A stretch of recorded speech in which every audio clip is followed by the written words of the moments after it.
¿Qué tal, jóvenes? ¿Cómo están? Muy buenos días. ¿Se me escucha? ¿Me logra escuchar? Sí, profesor. Excelente, muchas gracias.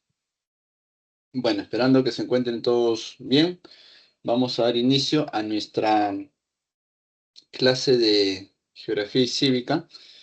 Ahora vamos a desarrollar nuestra semana número 9. Y como siempre vamos a iniciar con Geografía, ¿sí? Ya, a ver, vamos a presentar el material. Dicen por favor si es que se observa.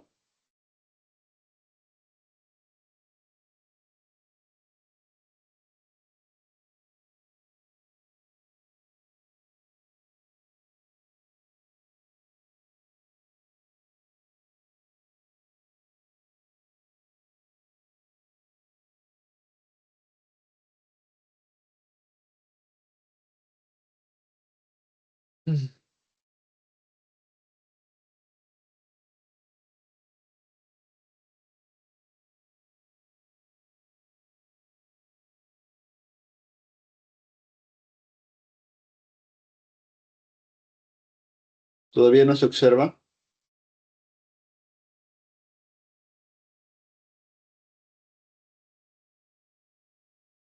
Jóvenes, ¿se observa o no se observa?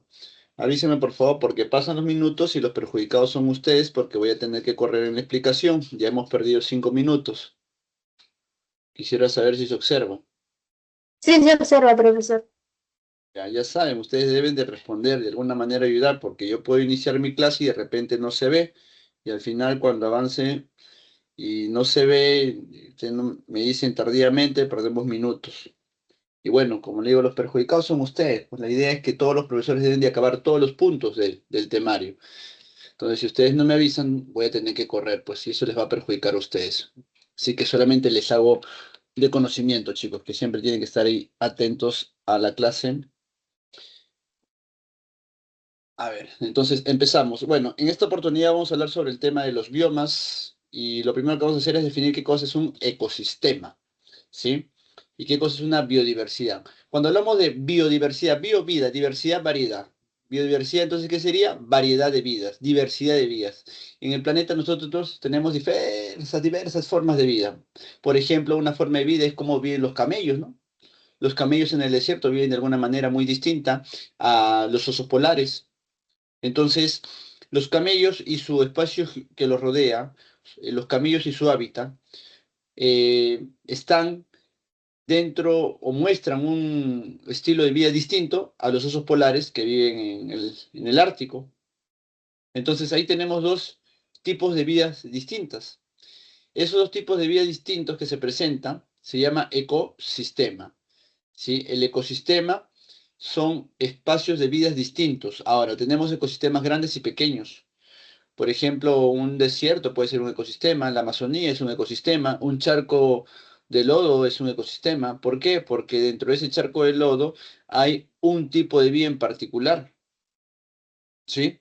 Entonces, resumiendo, biodiversidad es eh, las diversas formas de vida que existen en el planeta, a la variedad de seres vivos. O sea, biodiversidad, diversidad de vidas, diversidad de especies, de seres vivos. Y este ecosistema es un espacio que no está delimitado, no existe autores que determinen qué cosa es un ecosistema, hay autores que definen el ecosistema de maneras distintas, ¿sí? No hay una unanimidad, pero de manera general todos concuerdan que un ecosistema es un espacio en donde se determina un estilo de vida en particular. Eso es un ecosistema. Y dentro del ecosistema tenemos una diversidad biológica, o sea, hay una gran variedad de seres vivos dentro de un ecosistema. Y en el mundo tenemos muchos ecosistemas. Y bueno, pues los autores, según sus definiciones, clasifican los ecosistemas de manera distintas. Por ejemplo, algunos lo dividen en biomas, que es lo que vamos a desarrollar el día de hoy. Tenemos biomas acuáticos y biomas terrestres. Por otro lado, tenemos a nivel, por ejemplo, nacional, ¿no? Los ecosistemas divididos en ecorregiones, según Antonio Brand. o las 8 regiones naturales, según Javier Pulgar Vidal. Es dos formas de clasificar los ecosistemas dentro del territorio peruano, y cada uno con sus propias características, ¿sí? Ahora, dentro de la diversidad biológica tenemos lo siguiente, ¿ya? Tenemos aquí la diversidad de genes, de especies y de ecosistemas. Por ejemplo, eh, ustedes tienen, por ejemplo, su perrito, ¿verdad? Algunos tendrán perritos labradores, otros pastores alemán, otros boxer, otros doberman, y así tenemos varias razas de perro.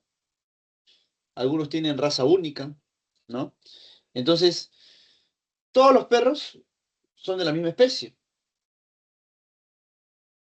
pero son distintos entre ellos por su genética. Los pequineses pequeños, los dogos son grandes. ¿Por qué son algunos pequeños y otros grandes? Por la genética, pero son de la misma especie. Eso es la diversidad genética. Diversidad de especies que tenemos los perros, tenemos los leones, tenemos los gatos, las cebras. Esos son variedad de especies, pero que habitan en un mismo lugar. Y diversidad de ecosistemas es lo que te mencioné hace unos instantes, ¿no? Hace referencia a un espacio, al margen de que sea grande o pequeño, es un espacio en donde se presenta un estilo de vida en particular. Como por ejemplo, te mencioné el desierto, ¿no? O el Ártico y los osos polares. Entonces son ecosistemas que existen en el planeta. Entonces, esos son los niveles de la diversidad biológica. Diversidad genética, especie y ecosistema. ¿Sí?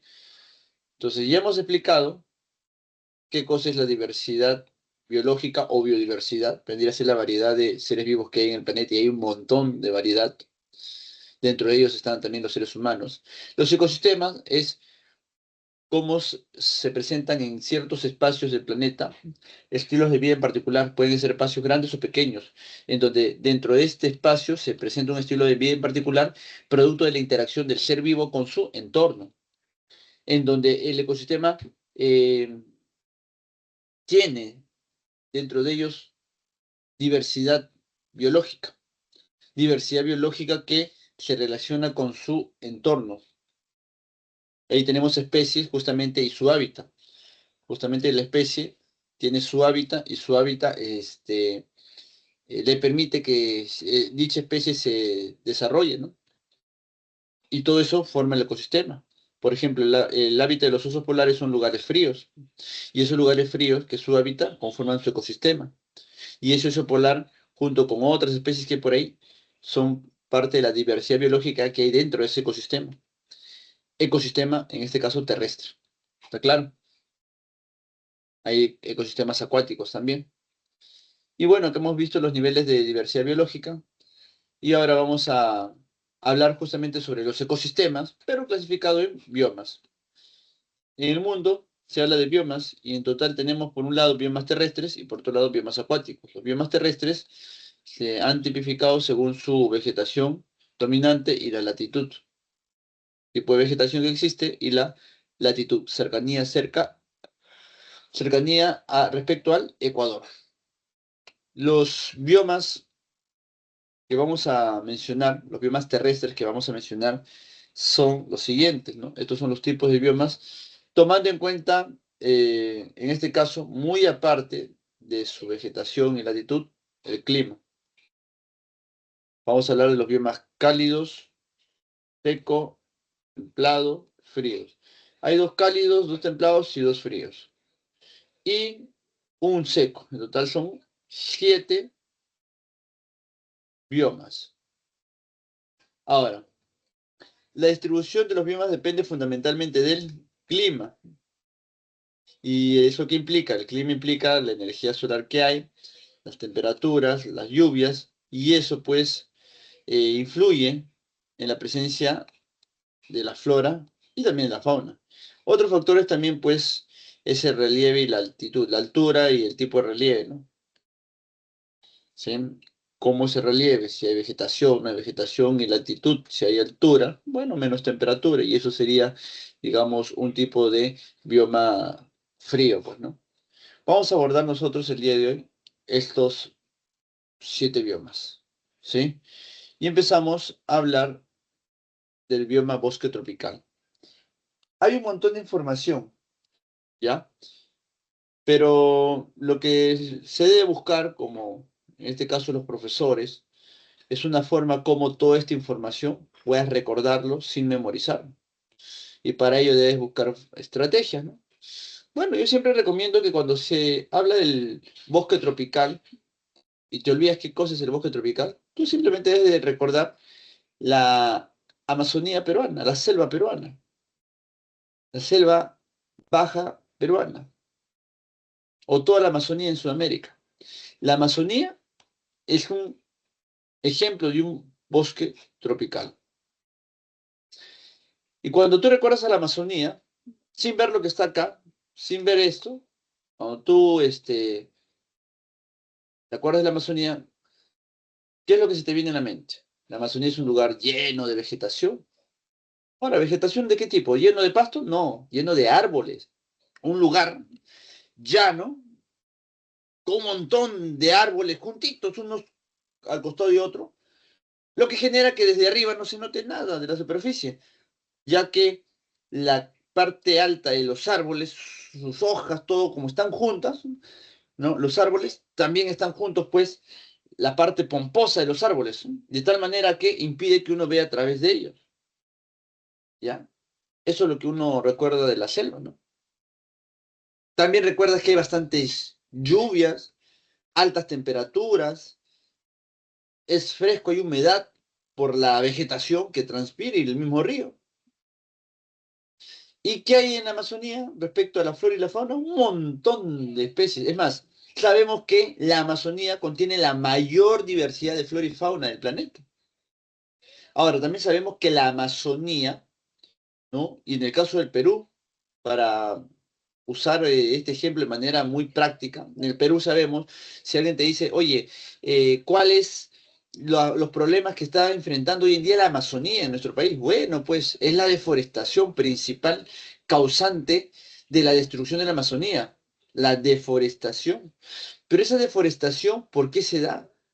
Por actividades agrícolas. Una de las principales causas de la deforestación son las actividades agrícolas. ¿Qué más?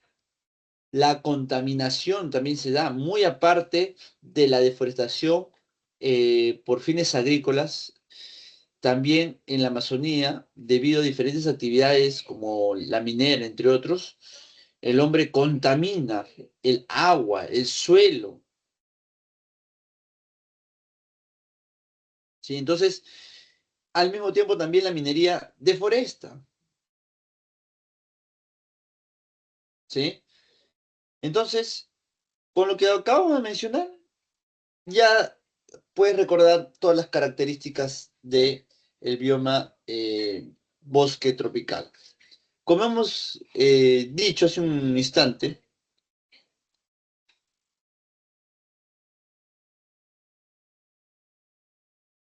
ahí, ya, el bosque tropical, ¿su ubicación cuál es?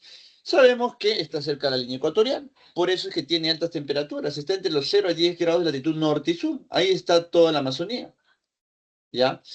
Hemos dicho que tiene altas temperaturas, por lo tanto el clima es tropical, cálido y por la vegetación genera humedad.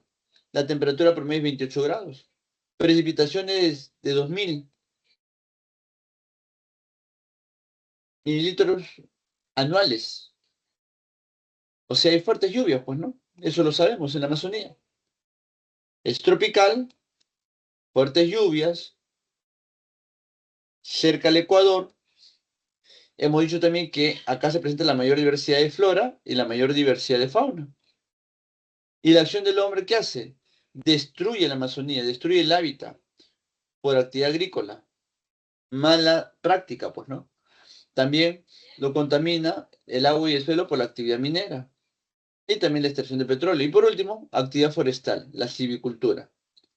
Ahí están las características del bioma bosque tropical.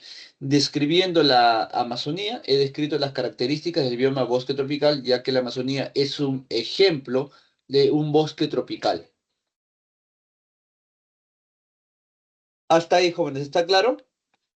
Y miren, acá podemos ver Sudamérica, y justo acá está el Perú, y acá está la Amazonía. Miren lo que les decía, ¿no? Un lugar lleno de vegetación. Se nota desde arriba puras plantitas, pero en realidad esta es la copa de los árboles. Y hay diversidad de fauna. Hasta ahí, jóvenes, ¿entendieron el bioma bosque tropical? ¿Sí? ¿Está claro? Sí, profe. Muy bien, entonces vamos ahora al bioma sabana. Este bioma bosque tropical, como su mismo nombre indica, ¿no? Otra forma de recordar es deduciendo, ¿no? Si te hablan del bioma bosque, si es bosque es porque está cubierto de plantas, de árboles, perdón, de árboles. Tropical es que es un lugar donde está cubierto de árboles y que las temperaturas son altas, ¿sí? Hay otro bosque, pero es el bosque templado, que es un lugar también cubierto de árboles, pero el clima no es cálido, tropical, sino templado, que lo vamos a ver más adelante. Ahora, vamos a hablar del bioma sabana. Profe, en la sabana, ¿qué puedo recordar? Fácil. Seguramente ustedes han visto, antes daba, no sé si sigue dando en el canal 5 a las 7 de la noche aproximadamente, documentales, en donde sale la leona comiéndose los ñus, las cebras, los antílopes, salen los elefantes, las jirafas, ¿sí? Sale el África, ¿no? Entonces, esos documentales, no sé si sigue dando en el canal 5, pero eran muy buenos porque ese documental te describía justamente este lugar, la sabana. En el documental decía, en la sabana africana, dice. Claro, es que es sabana. El África tiene grandes espacios de sabana, como pueden ver acá, mire. La mayoría de la superficie de tipo sabana está acá en el África. Ahora, cuando tú has visto ese documental, ¿qué recuerdas?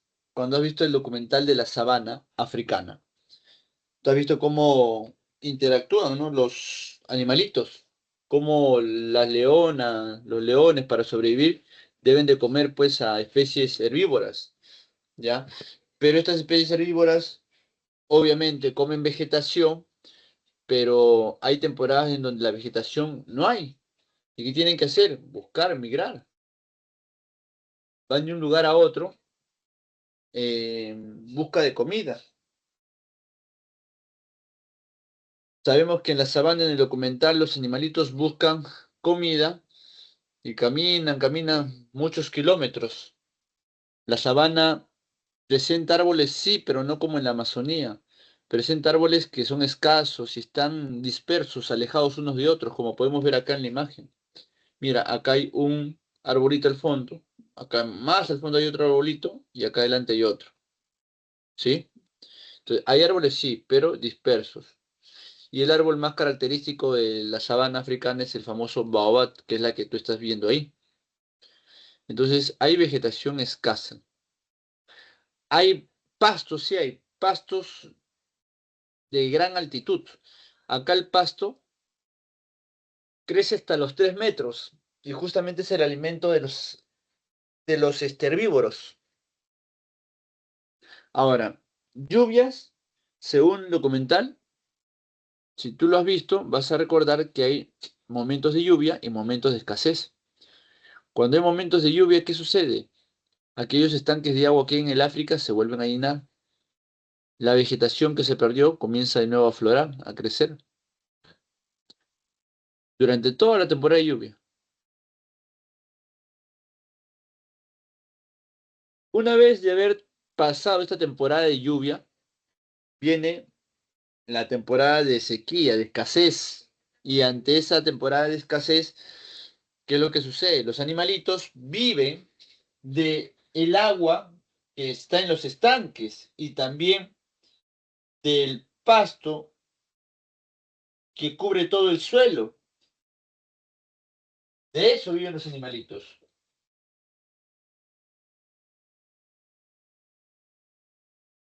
Ahora, eh, esos animalitos se comen toda esta vegetación y llega un punto en donde la vegetación se va a terminar poco a poco. ¿Y qué pasa cuando la vegetación se termina poco a poco? El suelo queda al descubierto. Tú sabes que la vegetación tiene un papel muy importante, el pasto. El pasto, la vegetación, sus raíces agarran el suelo y evitan que se erosione. Pero cuando no hay vegetación, el suelo comienza a erosionarse. El mismo viento erosiona el suelo.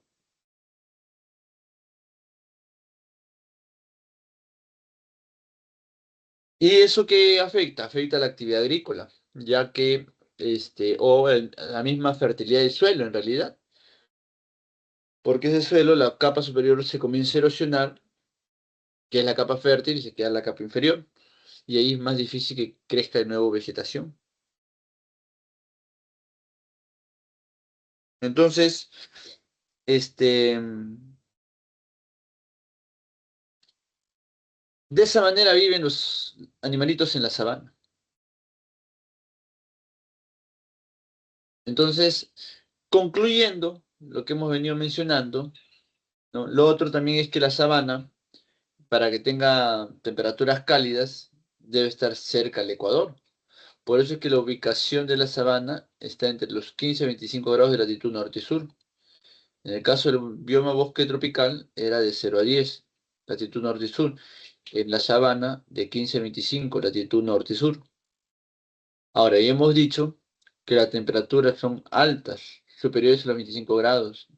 Hay precipitaciones, lluvias estacionales, o sea, hay una estación seca sin lluvia y otra lluviosa. En la flora crecen hierbas, arbustos, matorrales que superan los 3 metros de altura. Ya lo dije, o sea, hay pastos que superan los 3 metros de altura. Mientras que con relación a los árboles son escasos y dispersos y se caracteriza el baobab. O sea, hay sí, pero son escasos y están dispersos. Respecto a la fauna, si se dan cuenta, con relación a la fauna, aquí que tenemos, tenemos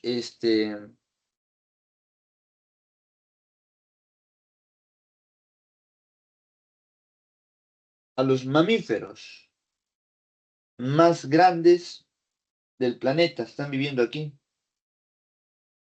¿Cuáles mamíferos, profesor? Ya saben ustedes que los mamíferos son las especies que se alimentan de las mamas.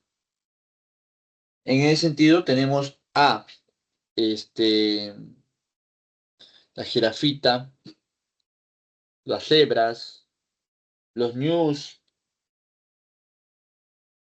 entre otros. Por eso acá tenemos los mamíferos más herbívoros y carnívoros más grandes. Ahora, ¿qué acciones crees tú que se dan aquí en la sabana? Bueno, hemos dicho que mayormente la sabana sufre este tema pues de la erosión del suelo, pues, ¿no? Porque los animalitos se comen el pasto, ¿sí? Y si a eso le suman las actividades agropecuarias por parte del hombre, ¿eso agudiza más la situación? Por supuesto, agudizan más la situación. Y disminuyen la fertilidad del suelo, mucho más. También se dan incendios forestales, sea casi legal, también lo sabes aquí, cazan animalitos.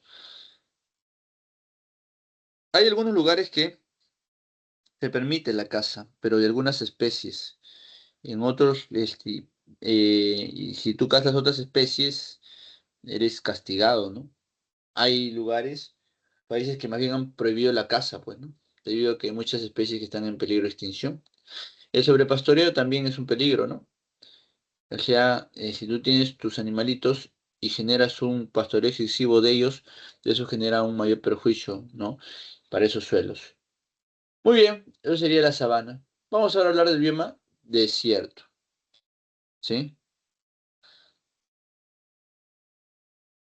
Con relación al bioma desierto, nosotros vamos a tomar en cuenta aquí dos ejemplos de desiertos. ¿Cuáles son? Número uno, el desierto de Sechura en Piura. Y número dos, el desierto del Sahara.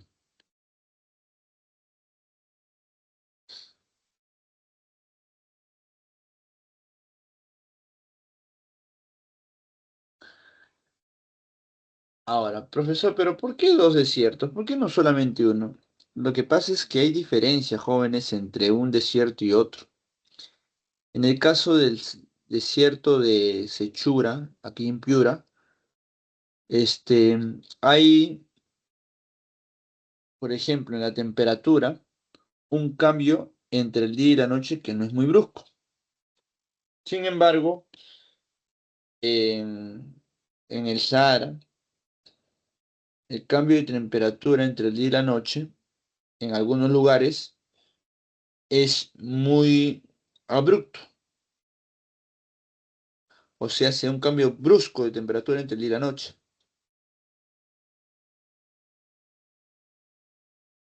¿Por qué? Porque en el caso de Sechura y Piura, eh, el mar sirve como termorregulador. En cambio, en el Sahara, como digamos es un espacio muy grande, el Sahara es el desierto cálido más grande del planeta, que abarca aproximadamente 10 países africanos al norte del continente africano. Hay sectores del África que están muy alejados, recontra alejados de fuentes de agua, por lo que no tiene termorreguladores. Eso genera que en el día la radiación solar caliente fuertemente el suelo y haga que éste genere un calor intenso durante el día, y en la noche rápidamente ese suelo que se calentó también rápidamente se enfría. ¿Sí? Y como no hay termorreguladores, el frío de la noche llega de manera intensa. Si, por ejemplo, estuviese cerca al mar, como Sechura Piura, el mar durante el día absorbe calor y en la noche ese calor lo emite, ¿sí? Y eso evita que el cambio de temperatura no sea brusco en Sechura Piura, pero en el Sahara no hay, pues. Y eso hace que el cambio de temperatura sea brusco. Profe, ¿de cuánto estamos hablando? Más o menos de 40, 45 grados de temperatura en el día y en la noche 10 grados de temperatura. Mientras que en Sechura Piura durante el día puedes tener 30 grados y en la noche 25. ¿Te das cuenta? Ese es digamos, una gran diferencia que deben de tomar en cuenta. ¿Sí? Ya. ¿Qué más? A ver. eh, la ubicación, la ubicación, ya lo podemos ver aquí. Mayormente estos biomas desiertos están entre los 30 grados de latitud norte y 30 grados de latitud sur. Profesor, pero a ver, usted ha mencionado hace un rato que el bioma bosque tropical está de 0 a 10, la sabana de 15 a 25, desierto de bioma desierto de 0 a 30, pero están chocando. Claro, lo que pasa es que los biomas conviven en iguales latitudes en algunos casos. Y es más, para pasar de un bioma a otro, sea un proceso de transición. No crean que ustedes, por ejemplo, no están donde están parados ahorita, ¿no? Por decir, ¿no? Estiran su pie a un lado y ese es un bioma, y estiran el otro pie al otro lado y ahí, de repente inicia otro bioma, ¿no? Si estuviesen ustedes en la frontera entre dos biomas, no es así, sino cuando tú estás en un bioma, conforme te retiras del bioma, ese bioma va cambiando sus características, ¿sí? Geográficas, adoptando las características del nuevo bioma al cual estás ingresando. Hay una transición ahí. Eso se llama zona de transición, ¿ya? Y bueno, pues pueden convivir a iguales latitudes, pues, ¿no? Aquí está, pues, entre 30 grados latitud norte a 30 grados latitud sur. Ahora, desierto, su clima, bueno, es árido. Ahora, ¿por qué árido? ¿Sí? ¿Por qué el clima es árido aquí? Y seco, con altas temperaturas en el día y altas temperaturas diurnas y noches frías. A ver, ¿cómo es eso, profesor? Y escasas precipitaciones. A ver, es árido y seco debido a que, bueno, no llueve, pues, ¿no? O sea, no llueve acá en estos biomas desiertos. En algunos lugares llega a haber llovizna, o bueno, en algunos lugares puede haber lluvias, sí, pero son lluvias mínimas, ¿ya? O sea, en algunos lugares hay lluvias, pero mínimas, ¿sí? En otros desiertos no llueve durante años, no llueve, totalmente seco. Y si hay vegetación es debido a que esa vegetación seguro está absorbiendo agua del subsuelo. Pero hay desiertos que no llueven años y hay otros que sí llueven, pero es apenas unas lluvias leves, ¿sí? Por eso es que se debe tomar en cuenta eso, pues, ¿no? Ahora, muy aparte de que en algunos desiertos llueva un poco y en otros no durante años, ya mencioné también la temperatura. En algunos la temperatura que, digamos, se tiene entre el día y la noche cambia de manera brusca y otros no. Los que cambian de manera brusca es porque no hay termorreguladores. Los que cambian de manera, digamos, sin cambios eh, bruscos son aquellos que tienen termorreguladores. Ahora, ¿hay flora y fauna? Por supuesto. Es escasa tanto la flora como la fauna, ¿no? Sobre todo la flora, ¿no? ¿Por qué? Porque no hay agua, pues. Por eso es que es muy escasa. Y la que hay es una vegetación que se ha adaptado a esas duras condiciones, ¿no? de vida. Por eso es que encontramos algunos arbustos de hojas pequeñas y gruesas, cactus, palmeras, nopales. Hay poco porque, como les digo, no hay mucha agua. O sea, no hay agua en realidad. Solamente encontraremos uno que otra vegetación en lugares donde hay agua subterránea o cerca a un oasis, como podemos ver acá en la imagen, ¿no? Acá en el Perú tiene un oasis, la Boca China. Ahora, estas especies, tanto de flora como de fauna, se han adaptado. Por ejemplo, tú ves los nopales, tipos cactus son, o los mismos cactus, ¿no? Y sus hojas son gordas, gruesas. Y cuando tú vas por acá, por Lima, por ejemplo, en cualquier parque ves plantitas. Las hojas son delgadas. ¿Por qué estas son delgadas y por qué los cactus son gruesos, gordas sus hojas? Porque esta vegetación de los desiertos pues almacenan agua. ¿Y por qué almacenan agua? Porque las condiciones de vida son difíciles, pues como no hay agua, permanentemente ellos almacenan. Y así pues gracias a ese almacenamiento de agua pueden resistir y estar mucho tiempo sin que le viertan agua a estas plantas. ¿Está claro? Todos tienen así, incluso las palmeras también, tienen hojas gruesas, ¿sí? Ahora, en el caso de la fauna también es adaptada. Hay una ausencia de humedad y altas temperaturas. Algunas especies faunísticas son nocturnas, como durante el día hay bastante calor y ese calor digamos, los deshidrata. Salen en la noche, pues, ¿no? Como por ejemplo, acá tenemos, mira, la rata canguro, el coyote. Algunos salen en la noche.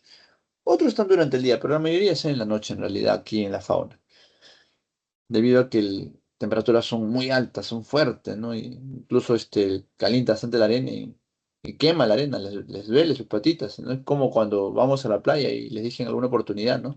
Vamos a la playa, se sacan las sandalias, pisan la arena y se queman sus pies, igualitos los animalitos. Si bien tienen ellos mayor umbral del dolor, igual pues ¿no? Les molesta estando, imagínate, tanto tiempo pisando arena caliente. Por eso que paran en sus madrigueras y en las noches salen. Son nocturnos. Ahora, La fauna, al igual que la flora, también está adaptada a las condiciones de este bioma. Por ejemplo, yo les hago una pregunta. ¿Qué cosa creen ustedes que tiene el dromedario en su espalda? O bueno, ya el camellito ya. El camellito. ¿Qué creen ustedes que tiene el camellito en su espalda? Esa, esa jorobita, ¿qué creen ustedes que es? A ver, ¿quién me puede decir? De paso que me doy cuenta si me están escuchando o no.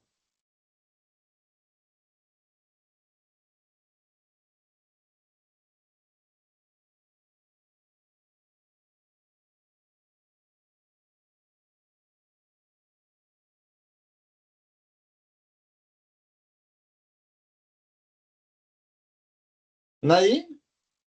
¿Alguien por ahí? Grasa, ¿Cómo? grasa, profesor. ¿Estás segura? Sí, está bien, está bien. Tienes que estar seguro en tu respuesta. Es grasa. No vayan a pensar que es agua.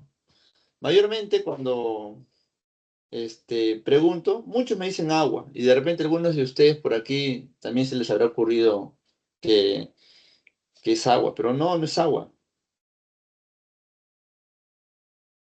No es que el camello camina y le da sed y toma agüita, ¿no? Eso no es así. Es grasa. ¿Y por qué creen ustedes que es grasa? A ver.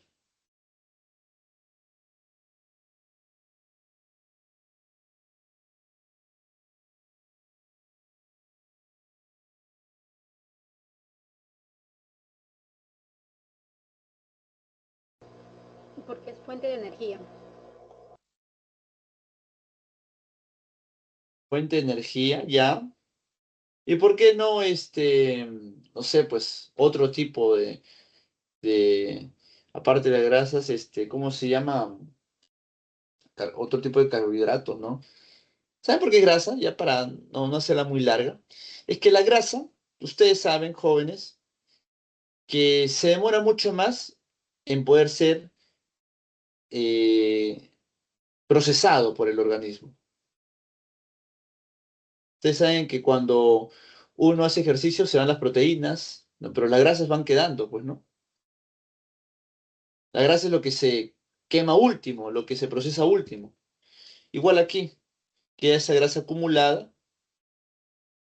y el organismo lo va consumiendo poco a poco al pasar las horas, incluso días. Es por eso que puede estar el camellito mucho tiempo sin comer ni beber.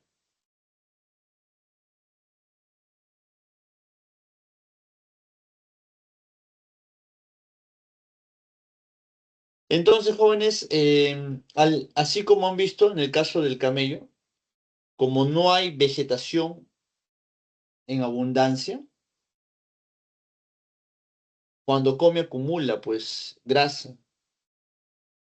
Luego de alimentarse, pues esa almacena grasa y eso le permite pues caminar pues muchos kilómetros hasta que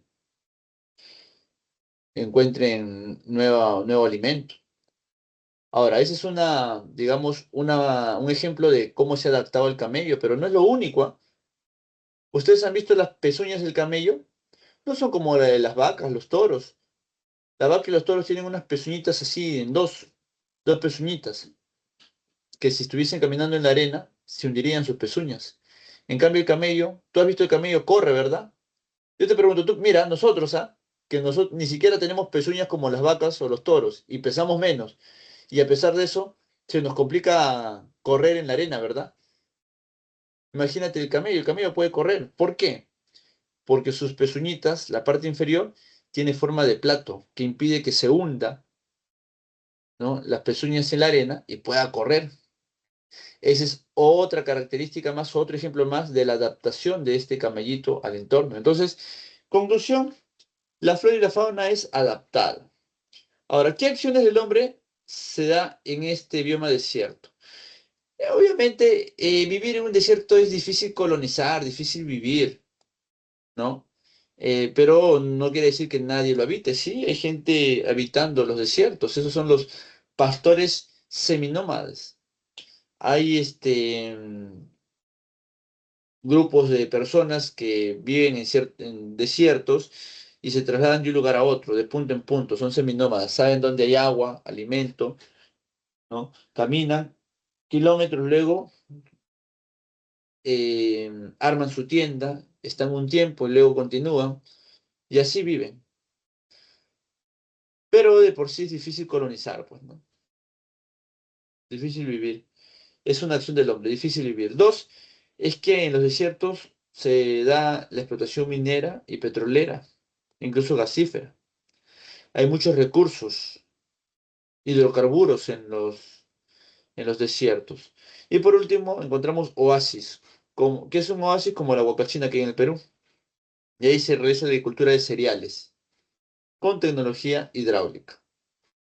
Muy bien, terminamos. Vamos al siguiente bioma.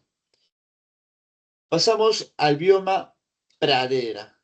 En este caso, este bioma pradera, estimados estudiantes, bueno, el primer bioma que hemos visto es el bosque tropical, es un bioma cálido.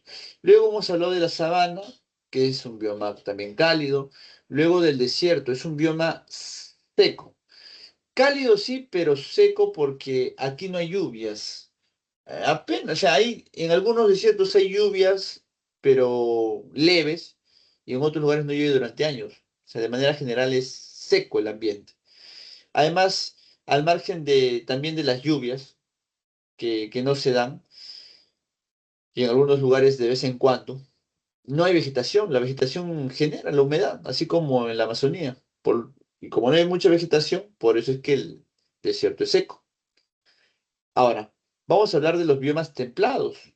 Cuando hablamos de los biomas templados, y acá está este bioma bosque tropical, bioma cálido, sabana es un bioma cálido, desierto es un bioma seco.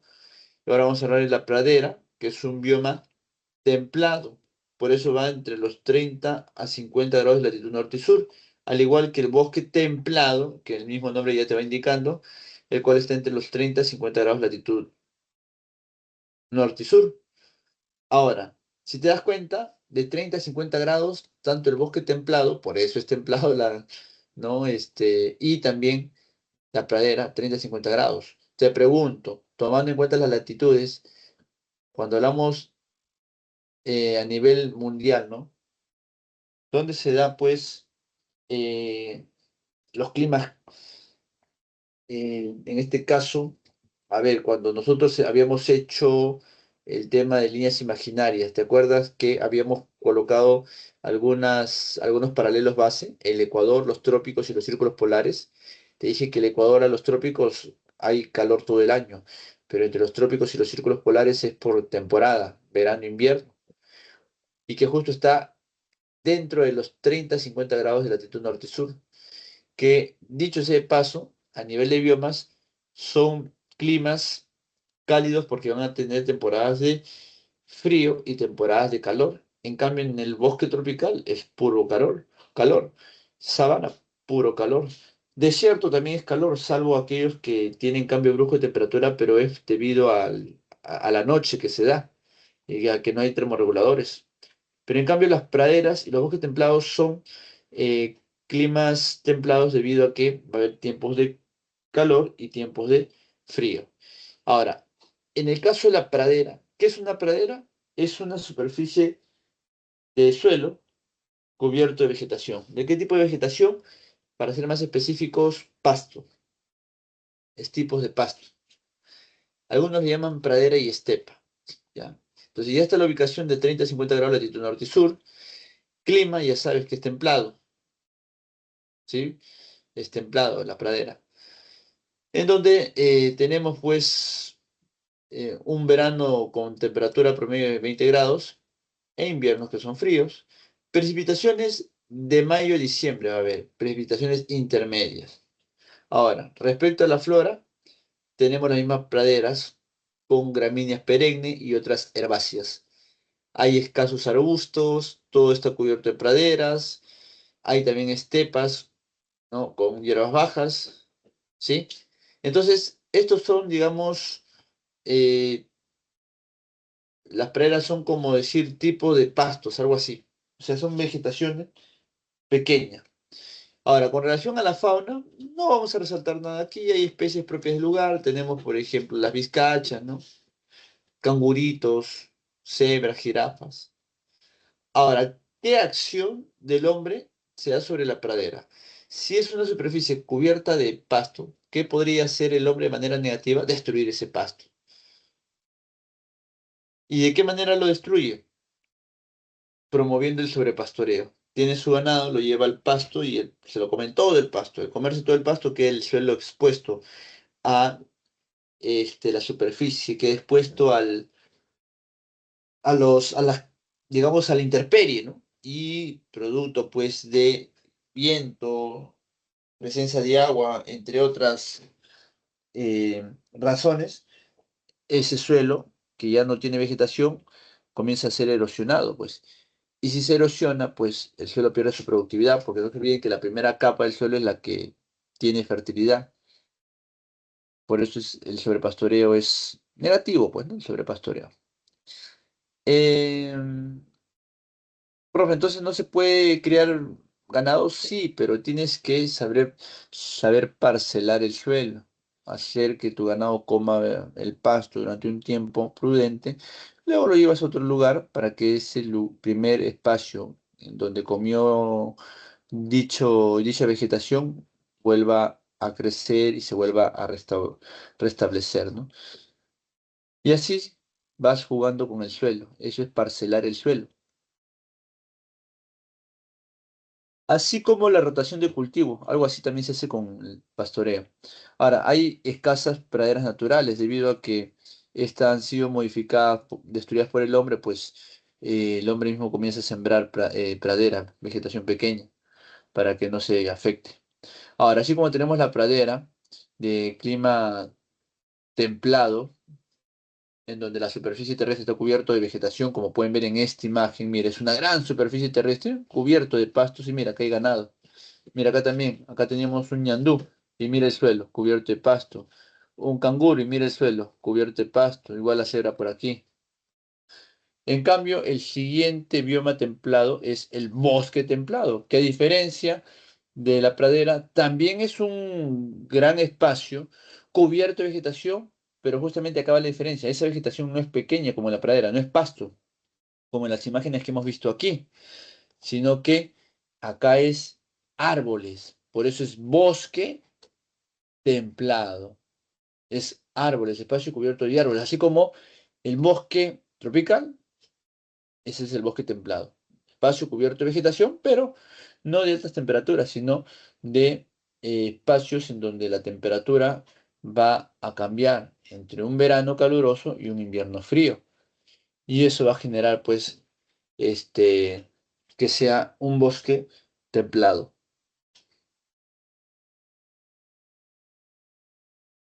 Entonces, este bosque templado también se ubica entre los 30 a 50 grados de latitud norte y sur. Su clima, ya hemos dicho, ¿no? Templados, con veranos cálidos, inviernos muy fríos. Claro, el verano y el invierno, ¿no? No es cálido, otro frío, ¿no? Por obvias razones. Ahora, aquí las precipitaciones van a ser un poco mayores. En el anterior era 600, ¿verdad? Aquí está. Pradera. Y acá es 800. Justamente al haber mayor lluvia, crecen estos árboles. Muy hermosos, por cierto, ¿no? Ahora, cae en forma de nieve en los meses de invierno las, este, las aguas, ¿no? Si bien hay lluvias mayores que la pradera, hay sectores del bosque templado que está entre los 50 grados de latitud, cerca de los círculos polares, en donde se puede dar presencia de nieve. ¿Sí? Pero otros lugares no se da presencia de nieve y se da lluvias. Ahora, respecto a la flora, acá en este bosque templado tenemos dos tipos de árboles, los árboles caducifolio y los árboles perennifolio. ¿Qué es folio? Es follaje, y el follaje son las hojas de los árboles. Quiere decir que si hablamos de caducifolio, caduce el follaje, caduca el follaje, caducan las hojas. Quiere decir que hay árboles que al caducar sus hojas pierden sus hojas y solamente queda el tronquito. Eso es el árbol caducifolio. Y mayormente pierde sus hojas y queda el tronquito en los cambios de estación, de verano a otoño. Caen todas las hojas y queda el tronquito. Y de nuevo en primavera comienza a florecer. Por otro lado, también tenemos árboles perennifolios, son aquellos que siempre mantienen sus hojas. Mayormente acá en Lima tenemos puros árboles perennifolios, ¿sí? Y bueno, su flora, tenemos especies propias del lugar, ¿no? Como ardillas, mapaches, lobitos, ¿no? Ahí está. Ahora, con relación pues a sus árboles, sean caducifolio y perennifolio, miren, acá tenemos pues algunos representativos, ¿no? Entonces no tan bonitos por el color que estos mantienen, ¿no? Como cuento de hadas. Ahora, acción del hombre sobre este bosque templado. Miren, así como la pradera se ha ido reduciendo, estos árboles en estas zonas templadas también se han ido reduciendo. Se ha reducido y alterado por la expansión de los centros poblados. O sea, el crecimiento poblacional ha afectado este bioma. Y por ende, el hombre, al afectar este bioma, pues aplica pues programas de reforestación. No de todas las especies, de algunas, pero de alguna manera se hace algo, ¿no? Claro que cuando tú deforestas, toda la cantidad de árboles que has deforestado no se puede volver a recuperar. Tratas, pero no es lo mismo, pues porque tú, cuando alguien tala los árboles, los tala de manera indiscriminada, sin interesar de qué especie es. Y cuando uno hace una reforestación, plantar árboles en esos lugares donde se ha deforestado, eh, solamente, o sea, cuando tú los talas, talas de todo tipo de especies, pero cuando tú vas a reforestar, a sembrar, solamente de una especie en particular comienzas a sembrar. La cantidad puede ser la misma, pero las especies, los tipos de especies no, y algunas se van perdiendo. ¿Está claro? Entonces, hasta ahí terminamos los biomas templados y para cerrar ya hablamos de los biomas fríos. ¿Sí? Ay, momentito, justo son las 9:20. En este momento creo que tenemos nuestro receso. ¿Ya? Vamos a un receso, jóvenes, y volvemos en 15 minutos.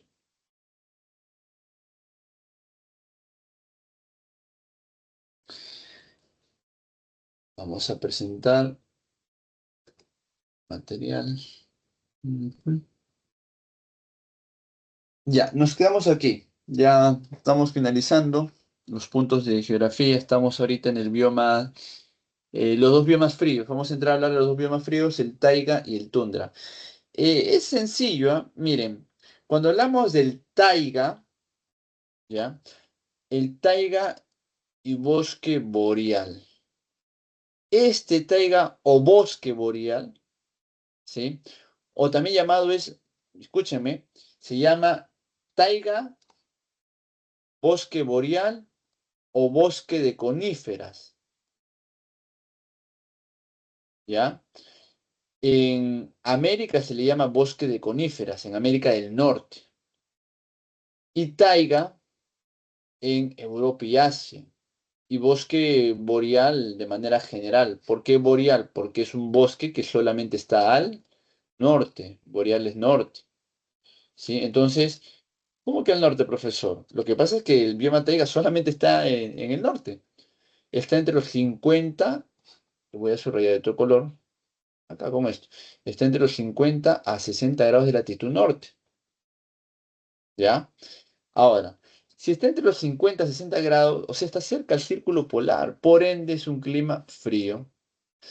En donde hay veranos, sí, hay veranos, pero son veranos cortísimos, poca duración. Y estos veranos son frescos, o sea, si bien es verano, es fresco, con frío, ¿no? Y hay bastantes precipitaciones en los veranos. Y mayormente son de nieve, ¿no? Ahora, los inviernos sí son pues más largos, son muy fríos, no hay muchas precipitaciones, ¿no? Es más bien seco y la frialdad hace que todo se cubra de nieve. Por eso que hay una gran acumulación de nieve aquí y llega hasta los -50 grados de temperatura. Entonces, Eso sería en este caso con relación al clima, del bioma taiga, bosque boreal o bosque de coníferas. ¿Sí? Ahora, con relación a su flora y fauna, hay flora y hay fauna. Pero, a ver, con relación a la flora, justamente se le llama bosques de coníferas porque hay árboles muy grandes, ¿sí? Que superan los 40 metros de altura, ¿ya? Son bosques de árboles, los cuales principalmente son árboles de hojas perennes llamados coníferas. Son árboles muy grandes, ¿ya? Los árboles más grandes del planeta están aquí. Entonces, flora sí hay, es una zona cubierta de árboles, pero hay árboles muy grandes, con hojas perennes y se les llama coníferas. ¿Cuáles son sus tipos, sus especies? Los pinos, los albetos, piceas, son, digamos, los tipos de árboles que hay. Ahora, hay algunos árboles también de hojas caducas, ¿no? Sí, también hay algunos de hojas caducas. Ahora, respecto a la fauna, acá tenemos especies que cuando llega la temporada de invierno van a migrar, como los famosos gansos silvestres o salvajes, patos salvajes, ¿sí? Que vuelan kilómetros y kilómetros desde el norte de Estados Unidos hasta el sur. Ojo, me refiero al norte, o sea, no se olviden que Alaska también es parte de Estados Unidos, o en otras palabras, el norte de Canadá, ¿no? Van hasta el sur, kilómetros y kilómetros, vuelan, migran. Otras especies hibernan, como los osos, comen bastante en el día y en el verano, ya en el invierno hibernan, duermen. Ahora, ¿qué acciones del hombre se presentan aquí? Uno es que se da una tala descontrolada. O sea, estos árboles, como son muy grandes, troncos muy gruesos y muy grandes, con un solo árbol tienes bastante madera. Y entonces acá vienen pues a talar estos árboles, pero lo hacen de manera descontrolada en abundancia. Y a veces el tronco, la madera se queda, se pierde. Y eso es algo negativo porque genera pues una deforestación. Además, se da también la caza de algunas especies justamente por la piel que tienen. Hay incendios forestales, también se presentan, y contaminación del suelo por la minería. Acá hay minería, explotación de petróleo, por ejemplo, minerales, ¿no? O sea, contaminación del suelo por explotación de hidrocarburos, ¿no? Porque no solamente es mineral, sino también hay petróleo. Y como pueden ver, miren, acá tenemos al norte este bioma. Y bueno, pues acá como estarán visualizando, miren, es toda una zona de árboles, especies que hibernan. Acá están. Tenemos el famoso bisón aquí. Y la tundra ya hace referencia desde los 60 grados de latitud norte, porque el taiga era de 50 a 60. Esto llega de 60 grados de latitud norte hasta los 80. Y en el sur desde los 50, porque acá no hay taiga en el sur, ¿no? Así que desde los 50 grados de latitud sur hasta los 80. Esa es la ubicación del tundra. Ahora, es tundra y regiones polares, es su nombre, ¿no? ¿Y por qué le llaman tundra y regiones polares? Porque las regiones polares hacen referencia a los polos, círculos polares, Ártico y Antártico. Pero tundra hace referencia a las zonas altas de las cordilleras, la zona cubierta de nieve, que está por encima de los 5.000 metros sobre el nivel del mar. Zona alta de las cordilleras, prácticamente las puntas de las cordilleras donde está cubierto de nieve y las temperaturas son muy bajas. Ahora, acá en la tundra, sea en la cordillera, en las partes altas o en los círculos polares, el clima es netamente frío, ¿sí?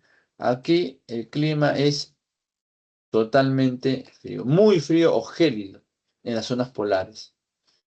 Ahora, las temperaturas van desde 10 a menos 35 grados, ¿sí? En las zonas de tundra, cordillera, y en las regiones polares más frías, de menos 20 a menos 50. ¿Hay precipitaciones? Sí, sí hay precipitaciones, pero estas precipitaciones son escasas y mayormente son precipitaciones que caen no en líquidas, sino en forma sólida, de nieve, fuertes vientos. Ahora, ¿qué más tenemos? Pues la flora. Aquí en estas zonas muy frías hay vegetación, sí, pero muy pequeña como por ejemplo tenemos acá los musgos, los líquenes, pastos, ¿sí? Y eso debido a que las plantas son bajas, pequeñas por la falta de precipitaciones, falta de lluvias y las bajas temperaturas. Por eso, principalmente, ya por esto. ¿Está claro? Ahora, con relación a su fauna, en la fauna tenemos especies que van a adaptarse, otras que migran también y otras que van a hibernar.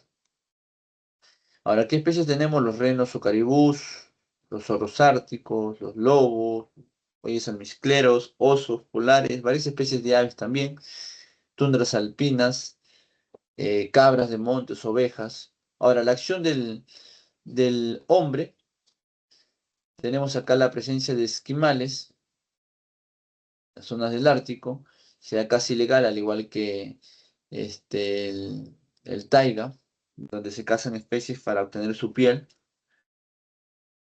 Esto es afectado, las zonas altas de las cordilleras, la tundra es afectada por el cambio climático y se da la construcción de infraestructura industrial, el cual afecta pues estas zonas que están cubiertas de hielo, pues, ¿no?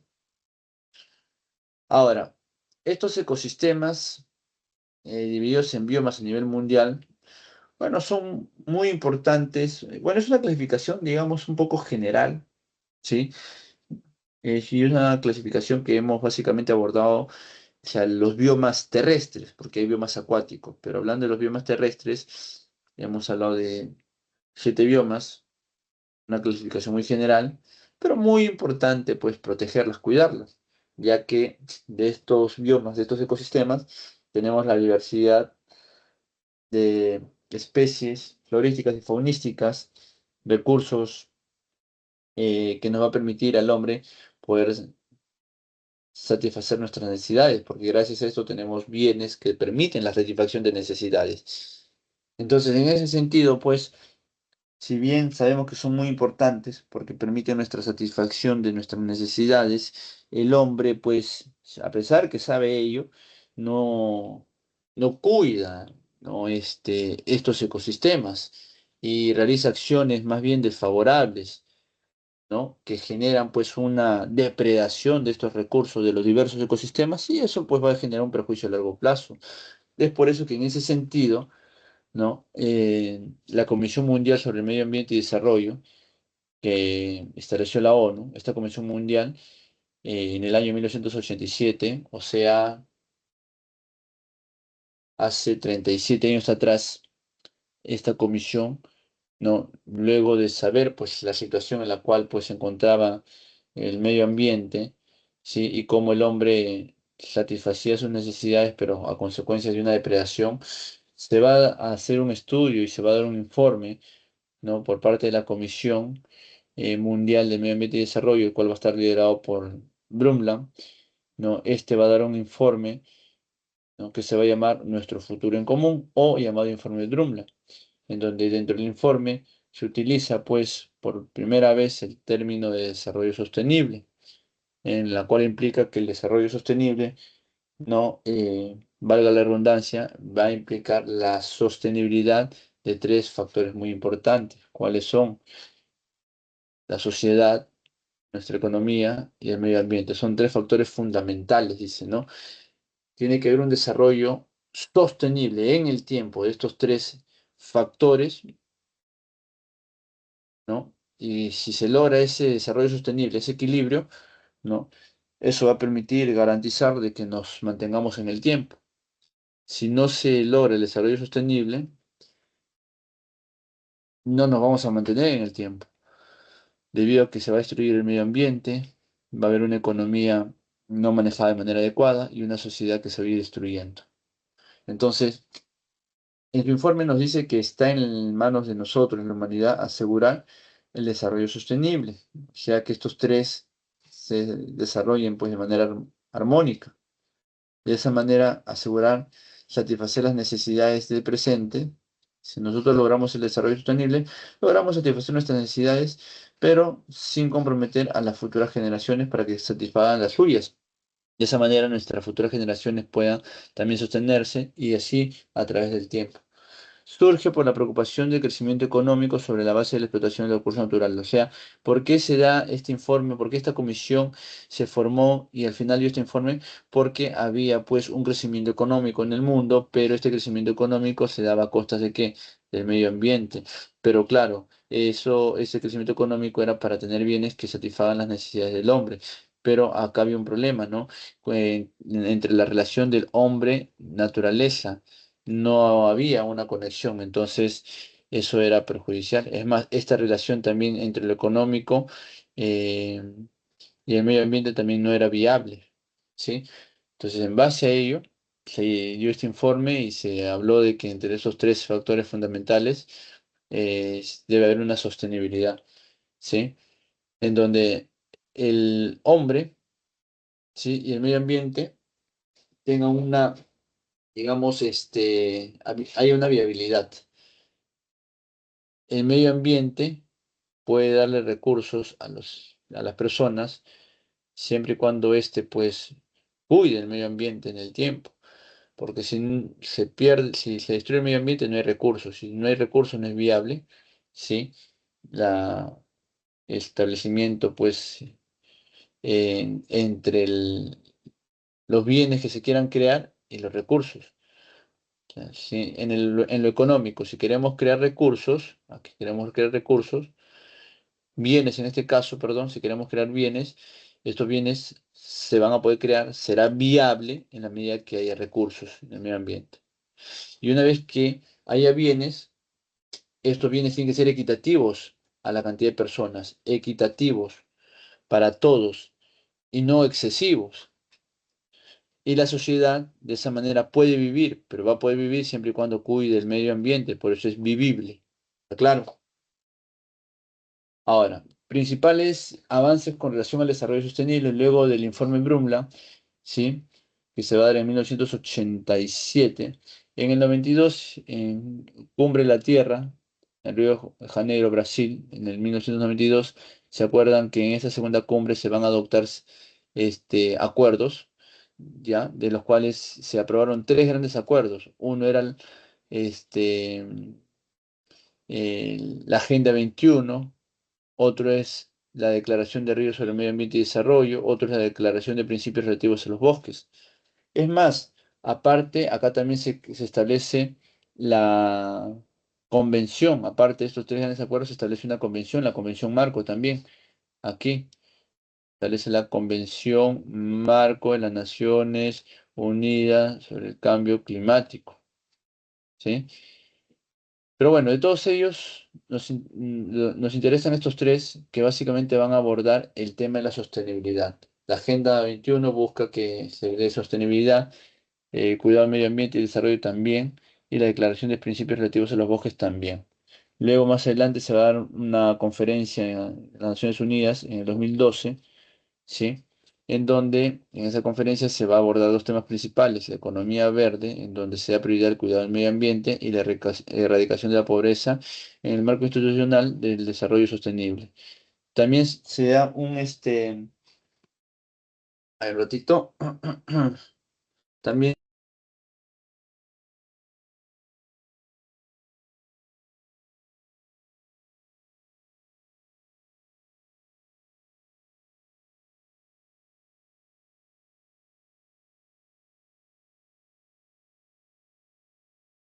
ya como le decía,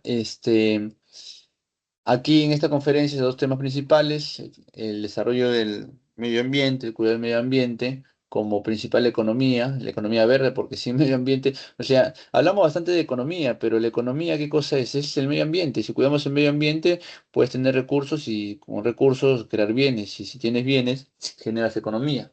Por eso se habla de la economía verde.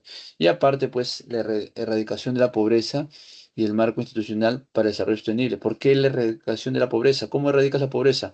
Dándole recursos a las personas desfavorecidas, ¿no? Permitiendo que ellos accedan a bienes que satisfagan necesidades, pero esos bienes se obtienen de los recursos naturales. ¿Sí? Por lo tanto, pues es importante el desarrollo sostenible para que también pues las personas más desfavorecidas, ¿no? O menos favorecidas puedan también lograr satisfacer necesidades, ¿sí? Y por último, también se impulsan las ODS. ODS, Objetivos de Desarrollo Sostenible, basados en la Agenda 21. Luego, en la Asamblea de la ONU de 2015, se establece la Agenda 2030 y se reformulan las ODS. Pasan a ser 8 ODS a 17 ODS. Acá está la Agenda 2030. Dentro de la Agenda 2030, acá están las 17 ODS. 5 están relacionados a las personas, que es fin de la pobreza, hambre cero, bienestar, educación, igualdad de género. 1, 2, 3, 4, estas son 5, están relacionados a las personas. Personas. Luego tenemos 5 relacionados al medio ambiente. ¿Cuáles son? Eh, a ver, acción por el clima, cuidado de la vía submarina, vía de los ecosistemas,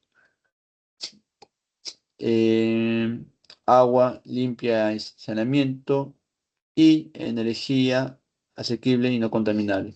Esos son los 5 relacionados al medio ambiente. Y por último, estos 5 están relacionados a la economía. Economía. Las 5 de personas, 5 economía y 5 del medio ambiente. El 16 tiene que ver con la paz. 17 los tratados internacionales que buscan la viabilidad de esta Agenda 2030. Son 17 objetivos, 169 metas. ¿Sí? Y 5 son 3 ejes fundamentales. Acá están lo que les he mencionado. Eje personas, acá está. Eje de prosperidad, lo económico, y el eje de planeta, medio ambiente. La paz, ODS 16, y tratados ODS 17.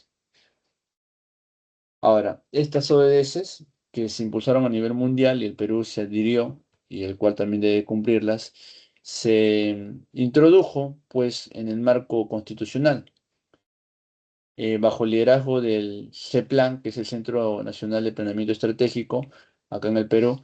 Se han actualizado las políticas y planes sectoriales con objetivos hacia el 2021, ¿sí? Pero con una perspectiva del 2030. O sea, se ha establecido objetivos al 2021 que van a permitir, pues, hacer un diagnóstico de cómo se va avanzando con relación al cumplimiento de las ODS, que se espera que todos los países del mundo logren los objetivos de desarrollo sostenible al año 2030. Todavía nos faltan 6 años.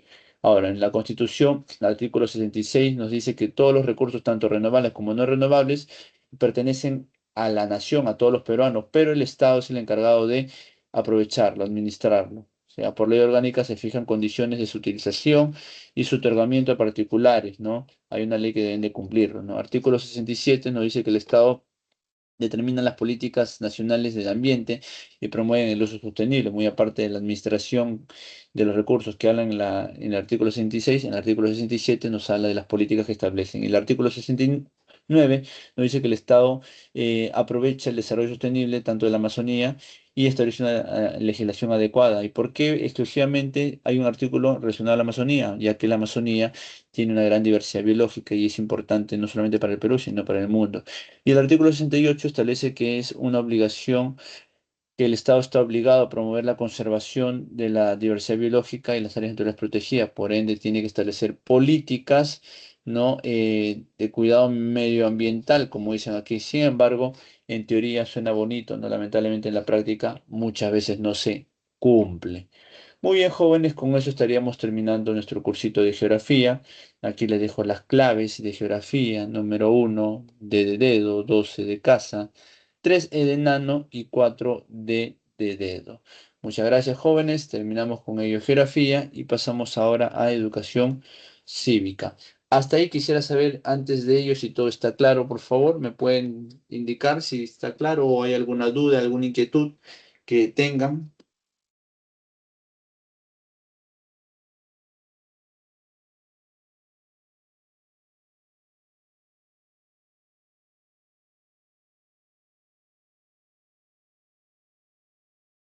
¿Todo claro, jóvenes?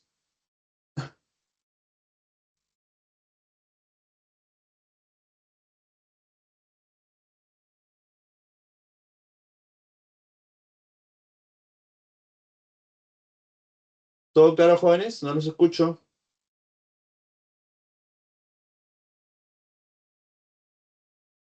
Todo claro, profe. Excelente, excelente. Entonces, continuamos con cívica.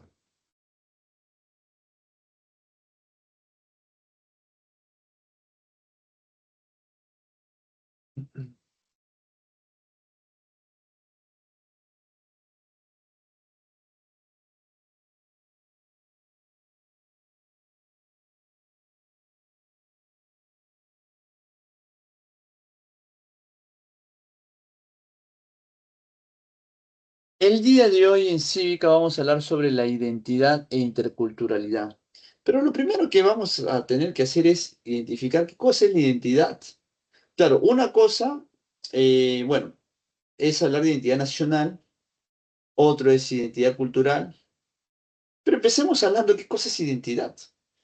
Cuando alguien dice, oye, ¿tienes identidad? Sí, identidad es identificarse. ¿Te identificas? Sí. Pero claro, cuando te hablan de identificarse, tiene que ser con algo y eso va a depender de qué tipo de identidad te pregunten, ¿no? Si te dicen, ¿cuál es tu identidad? O sea, ¿cómo te identificas? Como Miguel Faustino, por ejemplo, ¿no? Yo soy Miguel Faustino, esa es mi identidad. Pero si te hablan de identidad nacional, ¿cómo te identificas con la nación? Por lo tanto, cuando hablamos de identidad con la nación, ya no es algo personal, sino es algo ya colectivo. ¿Cómo te identificas con la nación y con todo lo que ésta expresa? Y para identificarte con la nación y con todo lo que ésta expresa, eso, como no es individual, es un proceso, como bien dice acá, ¿no? Un proceso que se va a ir construyendo de manera permanente, de manera colectiva, porque no es individual. Hablamos de identidad nacional, es del colectivo, por eso es una construcción permanente a nivel social. Es libre, nadie te puede obligar, y consciente, pues, ¿no? Entonces, la identidad, vamos a subrayar aquí, es un proceso permanente de construcción social, libre y consciente, ¿sí? Cuando ya decimos permanente, es continuo y permanente, ¿no? Se repite, ¿no? El cual se sustenta en la conciencia nacional. O sea, cuando hablamos de la identidad nacional es cuando uno, ¿no? Mediante un proceso constante, permanente, comienza a construir con el colectivo, o sea, al interrelacionarse con las demás personas que lo rodean, de manera libre y consciente con todo lo que expresa, en este caso, la nación peruana, ¿sí? En este caso es una conciencia nacional. Y eso genera que esa persona que tenga la identidad nacional, el cual ha ido construyendo de manera continua, en contacto con los demás, de manera libre y consciente, pues logren pues tener una pertenencia, un sentido de pertenencia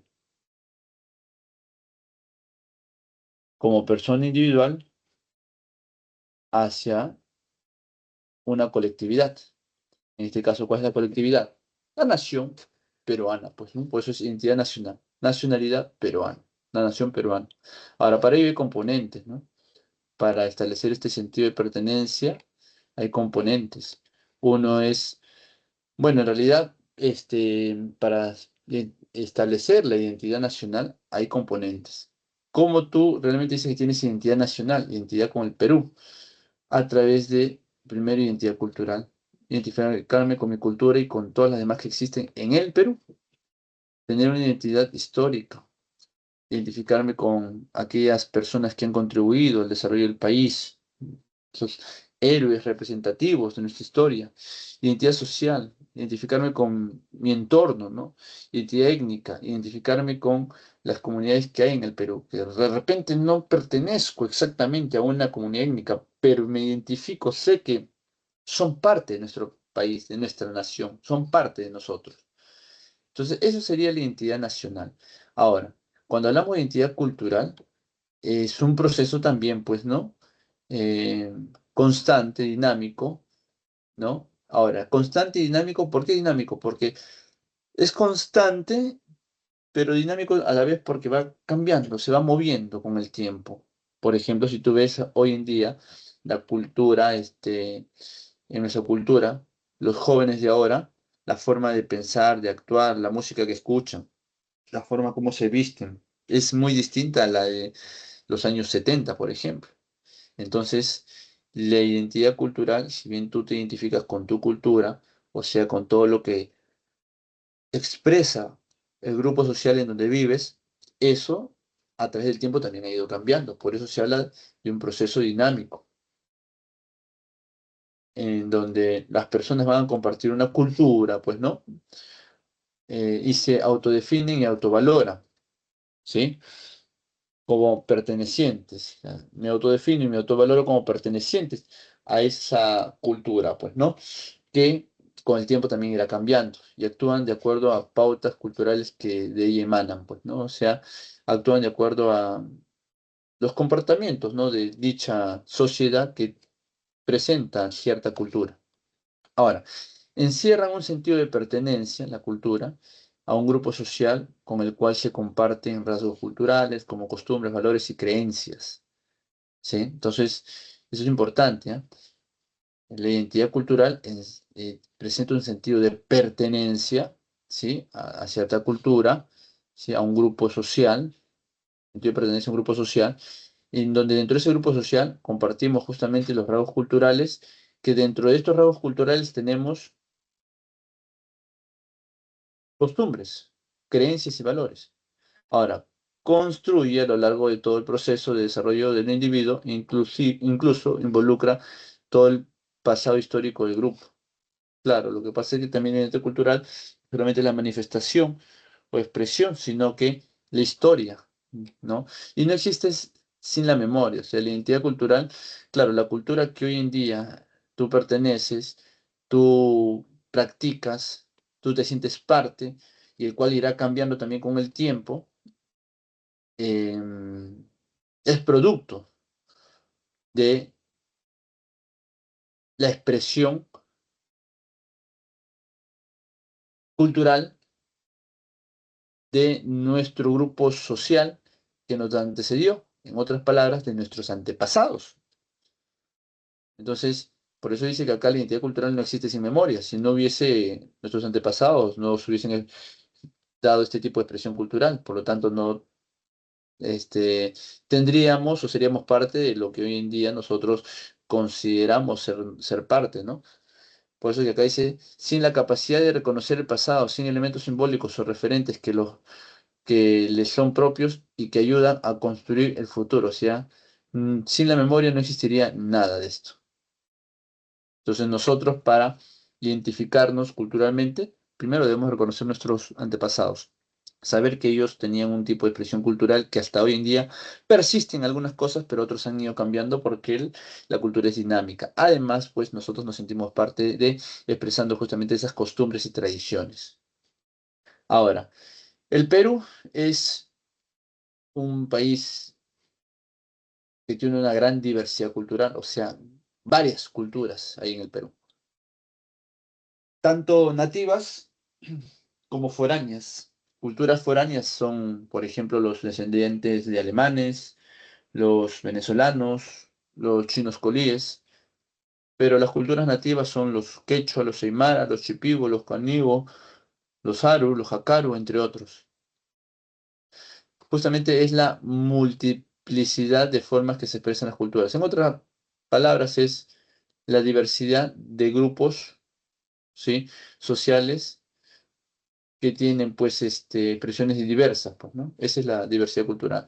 Estas expresiones se transmiten dentro del grupo social y entre los grupos sociales a través del tiempo, porque al interactuar una cultura, un grupo social de una cultura con otro grupo social que tiene su propia cultura, se da pues ahí un intercambio, digamos, cultural, ¿no? El cual permite el desarrollo de ambos. Ahora, la UNESCO reconoce como patrimonio común de la humanidad y fuente de desarrollo. La diversidad cultural es reconocida por UNESCO. La UNESCO reconoce a la diversidad cultural. Ahora, se expresa en los distintos modos de creación artística, producción. O sea, cuando nos hablan de cultura, es todo tipo de expresión. Diversidad cultural es los diferentes grupos sociales que se expresan de diferentes maneras, es todo tipo de expresiones. Ahora, diversidad cultural en el Perú, ¿ya? Para ir detallando información. Dentro de la diversidad cultural en el Perú tenemos, por un lado, la diversidad cultural lingüística y la otra diversidad étnica. Cuando hablamos de diversidad lingüística, tenemos 48 lenguas originarias, 44 indígenas y 4 andinas. ¿Sí? Acá está. Ahora, dentro de la diversidad étnica tenemos 55 pueblos originarios organizados en comunidades campesinas y nativas. 55 pueblos. En el Perú hay 4,5 millones de personas que hablan su lengua indígena u originaria. 48 lenguas indígenas originarias hay, ya lo hemos mencionado. El distrito de Lurigancho es el distrito que mayor cantidad de quechohablante tiene. Acá está 44 lenguas amazónicas, 4 andinas. Y el Ministerio de Cultura ha certificado a 2.946 servidores públicos bilingües.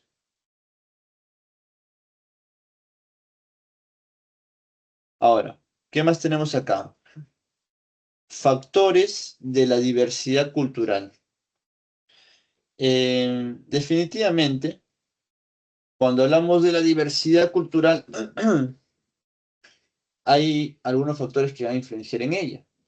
Porque, por ejemplo, miren, cuando hablamos de cultura, ¿qué es cultura? Hemos dicho, toda expresión que presenta un grupo social, un grupo de personas. Un grupo de personas y sus diversas formas de expresarse, eso se llama cultura. Ahora, de expresarse no me refiero a verbalmente, sino de todo tipo, ¿no? Me expreso mediante mi vestimenta, una vestimenta en particular, forma de pensar, mi comida, mi baile, ¿sí? Mi idiosincrasia, este, mis materiales que elaboro. Eso es parte de la expresión del grupo de personas, ¿no? Que vendría a ser llamado cultura. Ahora, estas pueden ser influenciadas, por supuesto. Un principal factor sería la geografía peruana. Por ejemplo, en el caso de este, en el caso del Perú, pues la altura genera diversidad cultural, porque al estar a gran altitud hay frío, por lo tanto te abrigas bastante y tienes tus polleras, tus ponchos, pues.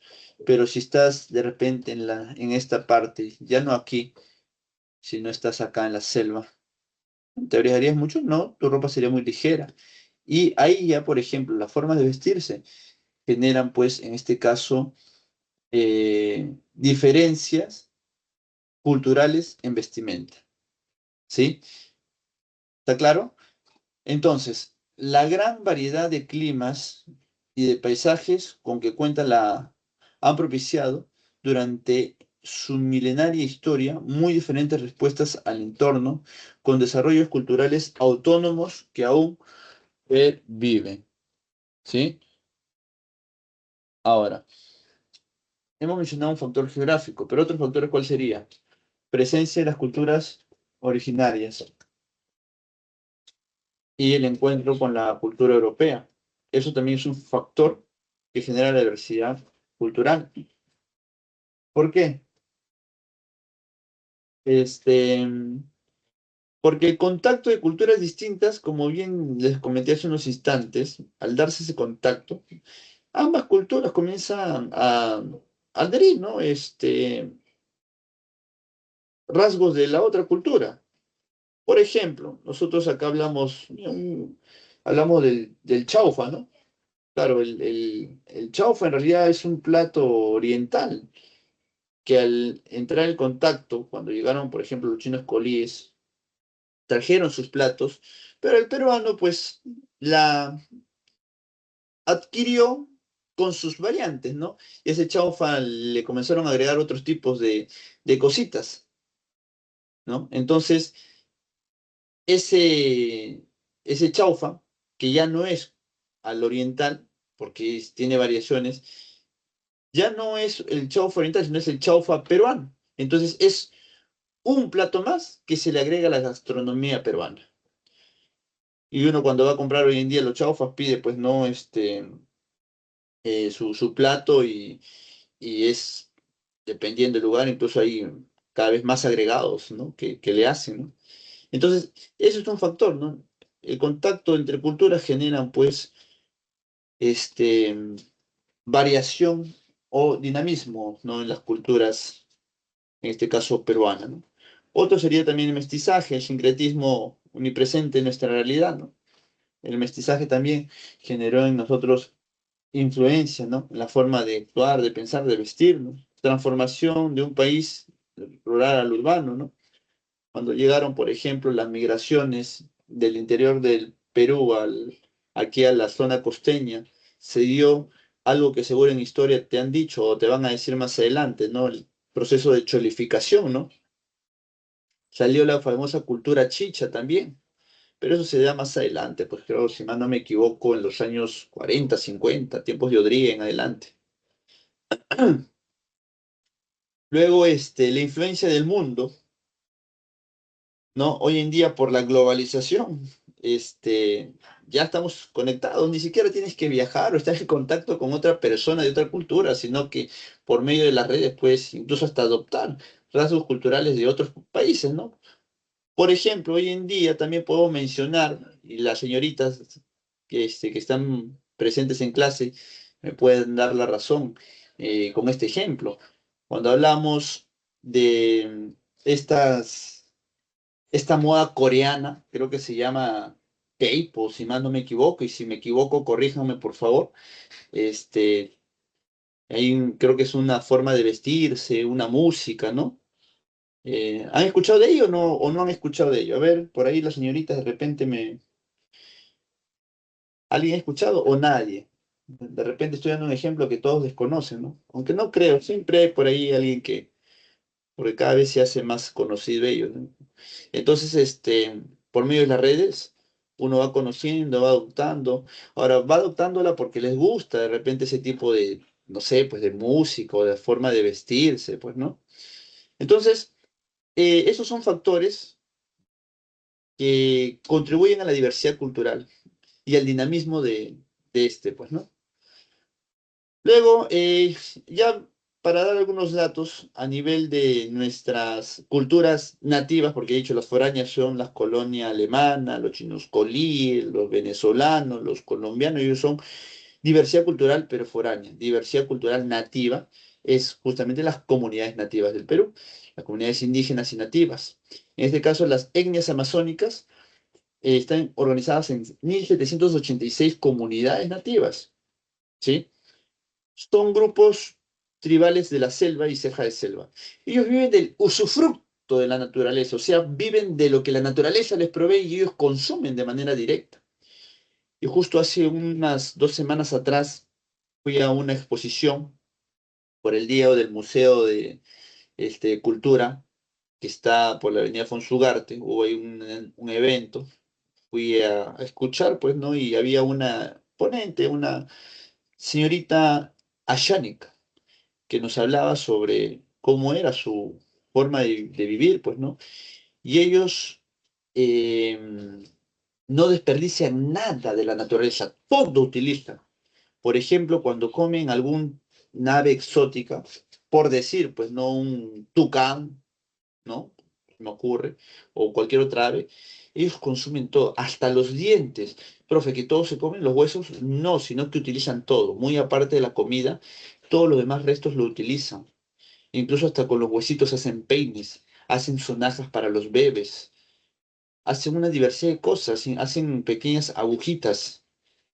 O sea, todo lo utilizan, hasta los dientes de los animalitos que comen mono también.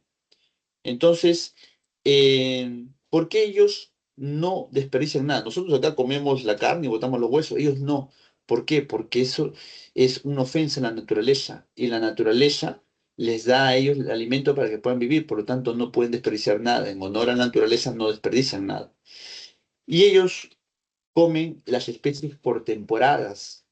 Hay temporadas donde se comen ciertas aves, ¿no? Y para que vuelvan a comer esas aves es en 2, 3 años por lo menos, porque como hay varias especies de animales, por temporadas comen a las diversas especies, ¿no? Este mes, por decir, ¿no? Comen monos, el otros meses comen lagartos, otros meses comen así. Van por temporadas consumiendo. Y hasta que vuelvan a consumir lagartos son 2, 3 años después. Y de esa manera le dan tiempo en esos 2, 3 años para que esas especies que fueron consumidas vuelvan a repoblarse.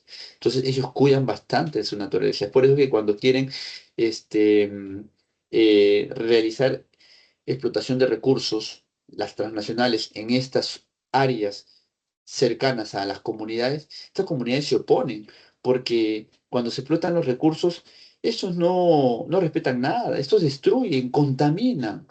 Entonces prácticamente se está contaminando su alimento. Obviamente ellos no van a estar de acuerdo, por eso es que a ellos no les interesa ni el dinero. Y claro, en parte tienen razón, ¿no? Porque el dinero, si no hay recursos, ¿qué vas a hacer con el dinero? No sirve. El dinero es un papel. ¿Quién le da el valor? Y tú por economía lo sabes. El valor lo damos nosotros, las personas. El valor es algo intrínseco que le vamos a dar al dinero, pero es porque nosotros decidimos darle ese valor. Pero en sí, si todos decidimos no darle valor al dinero, no serviría de nada. Entonces, ellos les interesa la naturaleza, no el dinero. Por eso es que cuidan bastante sus áreas en donde viven y muchas veces cuando hay actos de corrupción entre la empresa corrupta con el Estado corrupto, ellos salen a reclamar, vienen a Lima y vienen pues con sus flechas, ¿no? Porque son, como dicen, pues personas que tienen un razonamiento limitado, ¿no? Y dicen que son terroristas, ¿no? Esos son personas que no analizan, pues, ¿no? Y ellos vienen así porque es parte de su vestimenta, así ellos se desplazan. Entonces ellos vienen a levantar su voz de protesta porque allá nadie les hace caso. Entonces debemos ser más conscientes de ello, ¿no? Y como muchas veces coloco como ejemplo, pues, aquí en Lima, ¿no? Y las comunidades ya no nativas, pasamos ya no las indígenas, las nativas que están aquí. Cuando hablamos, por ejemplo, aquí en las comunidades nativas, sería algo similar entre las indígenas y las andinas, ¿no? Acá en las comunidades andinas, ellos mayormente trabajan la tierra y nosotros, cuando vamos a consumir nuestros productos, ¿de dónde lo adquirimos? De una tienda, de un mercado, de algún centro comercial, ¿verdad? Pero de estas tiendas, mercados y centros comerciales, ¿de dónde tienen estos productos? Papa, camote, choclo. De la región andina. ¿Qué pasaría si ellos dejan de producir? ¿Recuerdan lo que pasó en el 2017, cuando se dio el fenómeno del Niño? Se cayó un puente, el cual impidió que llegara el limón de Piura a Lima. Solamente el limón, que no entró a Lima una semana, hizo que el kilo de limón esté 40, 50, 70 soles. Imagínate si estos campesinos dejarían de producir un mes que no entre ningún tipo de producto. ¿Te alcanzaría tu dinero? Y así seas millonario. ¿Tendría sentido el dinero? No, no tendría sentido. Entonces ellos tienen una labor muy importante también, pero somos muchas veces indiferentes. Eso es lo lamentable. El campesino no quiere un día el campesino quiere que el Estado le dé recursos para que les permita producir a mayor escala, puedan desarrollarse. Pero bueno, acá justamente hablando de las comunidades andinas tenemos cuatro principales, bueno, no principales, las cuatro únicas, que son los quechos, los aymaras, los jacaros y los uros. Los uros están en el lago Titicaca, ahí adentro del Titicaca están, en las islas hechos en base a estas totoritas.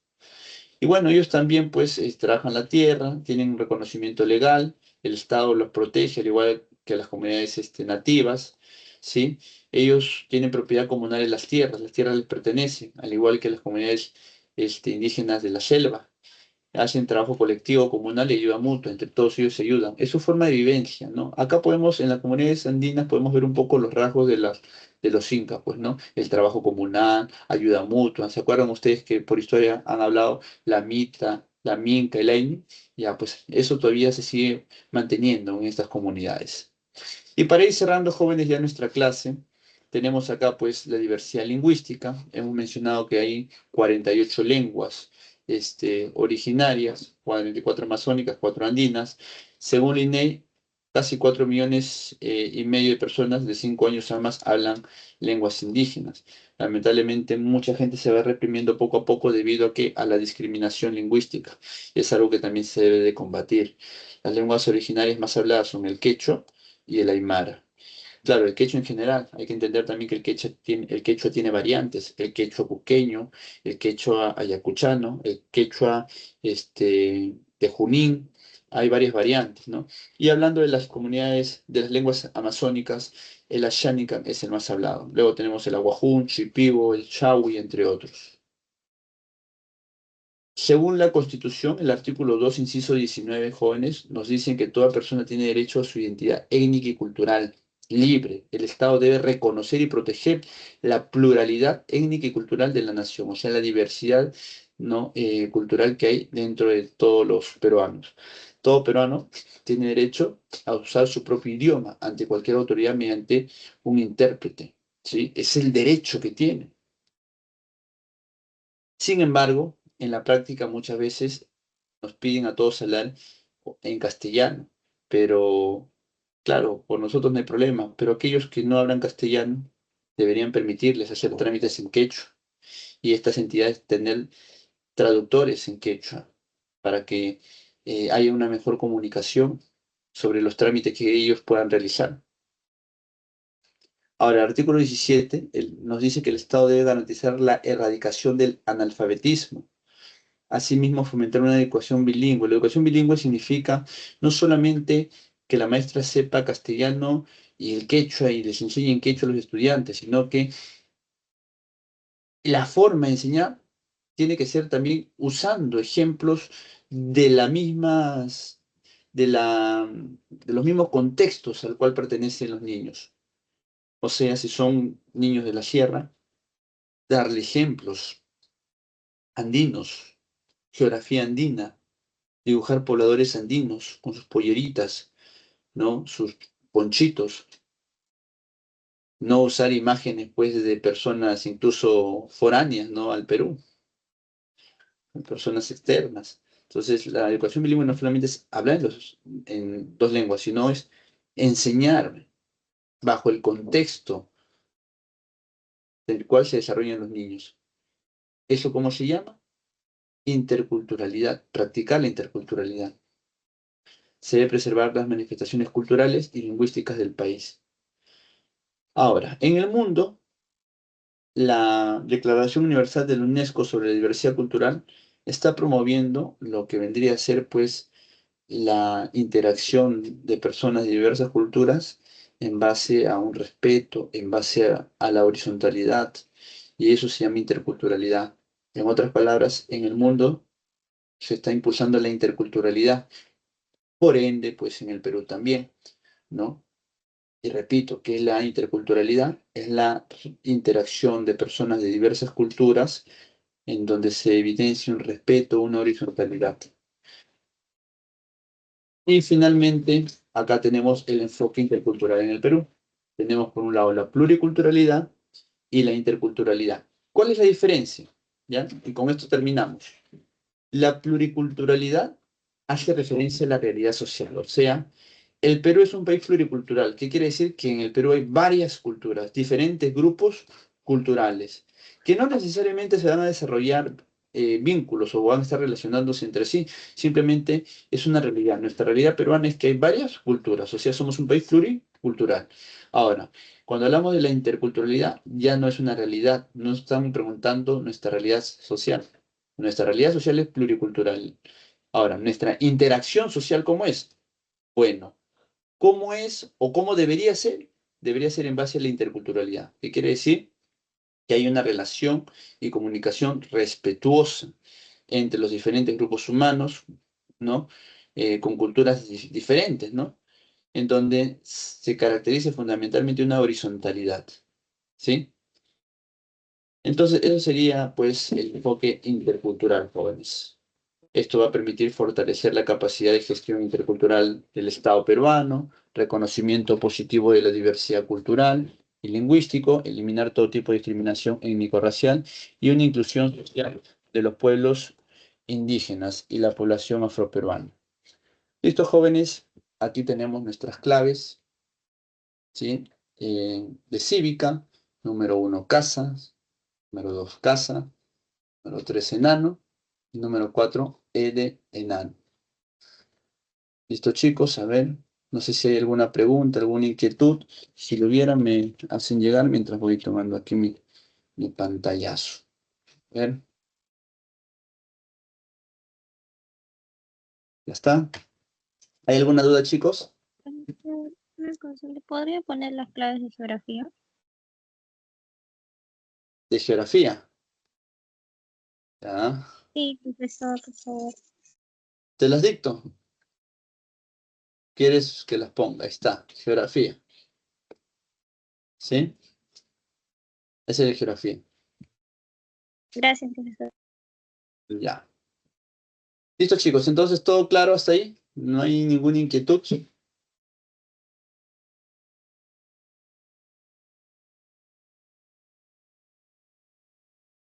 Bueno, si todo está claro y no hay ninguna inquietud, me despido de ustedes, chicos. Hasta la próxima, que les vaya bien.